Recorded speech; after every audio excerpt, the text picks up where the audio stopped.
بسم اللہ الرحمن الرحیم۔ السلام علیکم جی، میرا نام محمد ذیشان بشیر ہے۔ میں آپ کو اپنے ڈیجیٹل میڈیا پلیٹ فارم پر خوش آمدید کہتا ہوں۔ امید کرتا ہوں کہ آپ جہاں پر بھی ہوں گے بفضل خدا خیریت سے ہوں گے، اور شکریہ ادا کرتا ہوں کہ یہ ویڈیو دیکھنے کے لیے آپ نے وقت نکالا۔ ناظرین کرام، یہ جو 6 ججز کے خط والا معاملہ ہے، یہ کوئی چھوٹا موٹا معاملہ نہیں ہے۔ یہ حکومت کے گلے کی ہڈی بننے کے لیے جا رہا ہے۔ جتنے بھی تجزیہ کار ہیں وہ اس بات پر متفق ہیں کہ یہ خط کی وجہ سے حکومت بری طرح سے پھنسے گی، اور وہ تمام لوگ بری طرح سے پھنسیں گے جو اس میں شامل ہیں، جو اس میں ملوث ہیں، جو اس میں انوالو ہیں۔ اب اس پر جو ہے وہ ایک طرح سے مٹی پاؤ والا کام تو کر دیا گیا ہے، اس کو کارپیٹ کے نیچے دبانے کی کوشش تو کی جا رہی ہے، لیکن یہ دبے گا نہیں۔ جو فل کورٹ اجلاس ہوا تھا سپریم کورٹ کے ججز کا، چیف جسٹس قاضی فائز عیسیٰ کی سربراہی میں 2 دن وہ فل کورٹ اجلاس جاری رہا، اور اس کے بعد اعلامیہ جاری کیا گیا۔ اس اعلامیہ کا لب لباب یہ تھا کہ جی حکومت اس پر جو ہے وہ تحقیقات کروائے گی، حکومت تحقیقات کروائے گی اور عدلیہ کی آزادی کو یقینی بنائے گی، یعنی کہ ججز کی جو آزادی ہے اس کو حکومت نے یقینی بنانا ہے۔ چیف جسٹس قاضی فائز عیسیٰ جس ادارے کے سربراہ ہیں، اس ادارے کے جو معاملات ہیں اس کی انویسٹیگیشنز کرے گی حکومت، کروائے گی حکومت، اور اس کی آزادی کو حکومت یقینی بنوائے گی۔ یہ کیسی ایک عجیب بات ہے نا کہ چیف جسٹس قاضی فائز عیسیٰ جو ہے وہ یہ بات کہہ رہے ہیں۔ باخبر صحافی یہ خبر دے رہے ہیں کہ جی چیف جسٹس قاضی فائز عیسیٰ کو ان تمام چیزوں کے حوالے سے پہلے ہی آگاہی تھی، انہیں بتا دیا گیا تھا کہ یہ کام ہونے والا ہے، یہ خط آنے والا ہے، اور اس میں یہ تمام چیزیں ہوں گی۔ اس میں یہ ذکر ہوگا کہ کس طرح سے عدلیہ کو انفلوئنس کیا گیا، کس طرح سے اسے پریشر میں لایا گیا، اور کس طرح سے جو ہے وہ فیصلے کروائے گئے۔ اور چیف جسٹس قاضی فائز عیسیٰ اس چیز سے بخوبی آگاہ تھے، اور جب یہ فل کورٹ اجلاس ہو رہا تھا اس وقت بھی تلخ کلامی ہوئی تھی کچھ ججز کے ساتھ، جب یہ بات آئی کمیشن بنانے والی کہ جی اس معاملے پر کمیشن بنایا جائے گا، تو اس پر ججز میں اختلاف تھا۔ جو سپریم کورٹ کے جج ہیں بیشتر کی رائے یہ تھی کہ اس پر کمیشن نہیں ہونا چاہیے۔ یہ کیسی ایک عجیب بات ہوگی کہ ایک ایسا کمیشن جس کا سربراہ ایک ریٹائرڈ جج ہے، وہ سرونگ ججز کو بلا کر اور اس حوالے سے وہ انویسٹیگیشنز کرے گا۔ کیا وہ سرونگ جو سٹنگ ججز ہیں وہ جائیں گے اس ریٹائرڈ ججز کے پاس، جا کر اپنا بیان ریکارڈ کروائیں گے، سٹیٹمنٹ ریکارڈ کروائیں گے؟ کیا وہ اس انویسٹیگیشن کا حصہ بنیں گے؟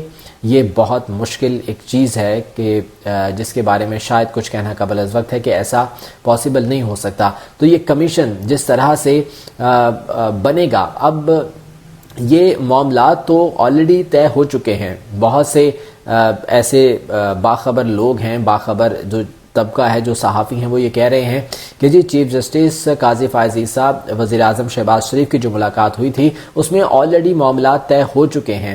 یہ کمیشن تو بس ایک دکھاوا ہے، ایک دکھانے کے لیے ہے کہ یہ کمیشن بن رہا ہے، اور اس کمیشن کے ذریعے جو ہے وہ انویسٹیگیشنز کی جائیں گی، اور بات یہیں پر ختم نہیں ہوگی بلکہ مزید خط آنے کی بات کی جا رہی ہے کہ مزید ججز جو ہے وہ خطوط لکھ رہے ہیں، خط لکھ رہے ہیں۔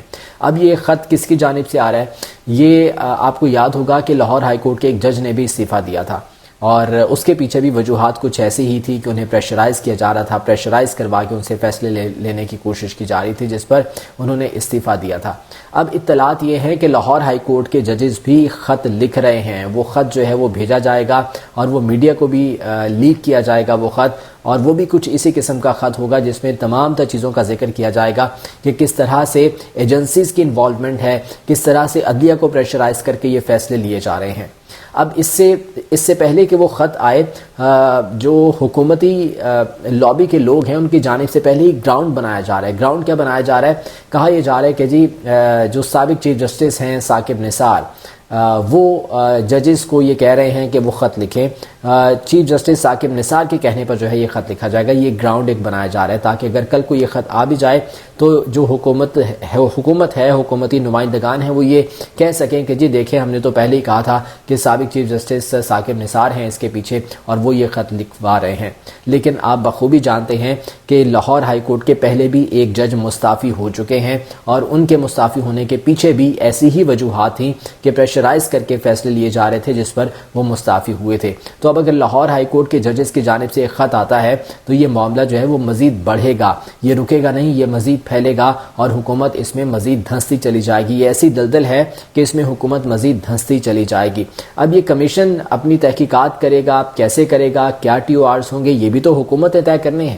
یہ بھی تو حکومت طے کر کے بتائے گی۔ اور اس کے ساتھ ساتھ یہ بھی کہہ دیا گیا کہ جی صرف یہ واقعہ نہیں، جو ماضی میں بھی اس طرح کے واقعات پیش آتے رہے ہیں اس کی بھی تحقیقات کی جائیں گی۔ یعنی کہ اگر ماضی میں جانا ہے، موجودہ وقت کو چھوڑ کر اگر آپ ماضی میں جا رہے ہیں تو اس کا مطلب ہے کہ آپ سنجیدہ نہیں ہیں۔ اس وقت جو معاملہ ہے وہ بڑا معاملہ ہے، اس کی انویسٹیگیشنز لازمی ہیں، اس کی تحقیقات لازمی ہیں، تاکہ پتہ چل سکے کہ عمران خان کے خلاف اور پی ٹی آئی کے خلاف جس طرح سے کارروائیاں کی گئی وہ کس طرح سے کی گئی، جو ان کے خلاف ایک کے بعد ایک فیصلے آتے چلے گئے۔ الیکشن سے پہلے جس طرح سے دھڑا دھڑ فیصلے آئے ہیں، ایک کے بعد ایک فیصلہ آیا، رات تک 12 بجے تک 1 بجے تک جو ہے وہ سماعتیں چلتی رہی، بیانات قلم بند ہوتے رہے اور اس کے بعد یہ فیصلے سنائے گئے۔ وہ کس طرح سے فیصلے دیے گئے، کیوں فیصلے دیے گئے، یہ حقیقت سامنے آنی چاہیے۔ لیکن یہ حقیقت کیسے سامنے آئے گی جب یہ تمام حکومت جو ہے اس کو دبانے میں مصروف ہو، اس پر کمیشن بنا کر، میں نے کل بھی اپنے ویلاگ میں بات کی تھی کہ کمیٹی کھیلنے کی جو ہے وہ بات کی جا رہی ہے، تو اس طرح سے یہ معاملہ ختم نہیں ہونے والا، یہ معاملہ جو ہے وہ مزید بڑھے گا۔ پاکستان تحریک انصاف نے اس حوالے سے باقاعدہ طور پر ایک بیان جاری کیا ہے اور پریس کانفرنس کی گئی ہے۔ رؤوف حسن صاحب اس پریس کانفرنس میں موجود تھے، دیگر لوگ جو ہے وہ اس پریس کانفرنس میں موجود تھے، جس میں نعیم حیدر پنجوتھا، شعیب شاہین، علی بخاری، نیاز اللہ نیازی، یہ تمام تر لوگ جو ہے پریس کانفرنس میں موجود تھے اور ان کی جانب سے کہا گیا کہ یہ 6 ججز کا خط جو ہے وہ انتہائی اہمیت کا حامل ہے۔ اس خط میں سپریم جوڈیشل کونسل کو مخاطب کیا گیا ہے۔ 2 دن سے اسلام آباد ہائی کورٹ کا خط لکھا ہوا ہے، مگر چیف جسٹس اسلام آباد ہائی کورٹ نے کوئی ایکشن نہیں لیا، کیونکہ چیف جسٹس اسلام آباد ہائی کورٹ سب سے بڑا ٹاؤٹ ہے۔ یہ اس پریس کانفرنس میں بات کی گئی ہے اور اس کے ساتھ ساتھ 2 بڑے استعفوں کا مطالبہ بھی کیا گیا ہے۔ 2 بڑے استعفے، وہ استعفے کس کے؟ تحریک انصاف کی قانونی ٹیم نے chief justice of Pakistan justice قاضی فائز عیسیٰ اور چیف جسٹس اسلام آباد ہائی کورٹ جسٹس عامر فاروق کے استعفے کا مطالبہ کیا ہے اور یہ کہا ہے کہ ججز کے خط نے ثابت کر دیا کہ نظام انصاف مفلوج ہو چکا ہے۔ یہ پاکستان تحریک انصاف کی قانونی ٹیم کہہ رہی ہے اور اب اس پر باقاعدہ طور پر ایک لائن لے لی گئی ہے۔ اس لائن پر رہتے ہوئے اب احتجاج بھی کیا جائے گا۔ سنڈے کو ریلیز بھی ہونے کے لیے جا رہی ہیں پاکستان تحریک انصاف کی۔ اس کے بعد 6 اپریل کو اسلام آباد میں جلسہ بھی ہے، اس میں بھی یہ تمام تر چیزیں جو ہے وہ ڈسکس کی جائیں گی۔ ڈیفینیٹلی جب عوام ہوں گے تو عوام کے سامنے یہ تمام تر چیزیں جو ہے وہ رکھی جائیں گی اور دیکھنا ہوگا کہ اس پر پاکستان تحریک انصاف اب مزید اپنا لاہ عمل کیا اختیار کرتی ہے۔ یہ تو ہو گیا جناب خط والا معاملہ۔ دوسری جانب جو اشرافیاں ہیں، چند خاندان ہیں اس ملک پر مستلزم، جو چند خاندان ہیں انہوں نے اس ملک کو ایک پرائیویٹ لمیٹڈ کمپنی سمجھ رکھا ہے۔ ان کے خیال میں یہ ایک پرائیویٹ لمیٹڈ کمپنی ہے جس کے اونر وہ خود ہیں، جس کے مالک وہ خود ہیں، جیسے چاہیں وہ اس کو چلا سکتے ہیں، جیسے چاہیں وہ اس کو ماڈیفائی کر سکتے ہیں، جس کو چاہے وہ لا سکتے ہیں، جس کو چاہے وہ نکال سکتے ہیں۔ اس طرح سے جو ہے وہ کام کیے جا رہے ہیں۔ خبر یہ ہے کہ جی آصفہ بھٹو زرداری بلا مقابلہ MNA منتخب ہو گئی ہیں۔ جی ہاں، قومی اسمبلی کے ممبر منتخب ہو گئی ہیں اور وہ بھی بلا مقابلہ۔ یہ قومی اسمبلی کا حلقہ ہے جی NA 207، جہاں سے وہ بلا مقابلہ منتخب ہوئی ہیں۔ ان کے مد مقابل 11 امیدواروں نے کاغذات نامزدگی جمع کروائے تھے ان سمیت، یعنی کہ 10 ان کے مد مقابل تھے، 11ویں جو ہے وہ آصفہ بھٹو زرداری تھی۔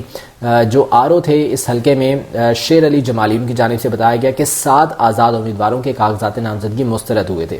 آپ اندازہ لگائیں کہ جو آزاد امیدوار تھے ان کے کاغذات نامزدگی ہی مسترد کر دیے گئے۔ آزاد کون تھے؟ آزاد وہی ہو سکتے ہیں نا جو پاکستان تحریک انصاف کے تھے، یعنی کہ سنی اتحاد کونسل کے تھے، ان کے تمام کے کاغذات نامزدگی ہی مسترد کر دیے گئے۔ یہ ہم نے جو ہے وہ 8 فروری کے الیکشنز میں بھی دیکھا تھا کہ کس طرح سے دھڑا دھڑ کاغذات نامزدگی مسترد کیے گئے تھے۔ PTI کے حمایت یافتہ آزاد امیدوار سردار شیر محمد رند نے کاغذات مسترد ہونے کے خلاف اپیل نہیں کی، یہ بتایا گیا ہے RO کی جانب سے۔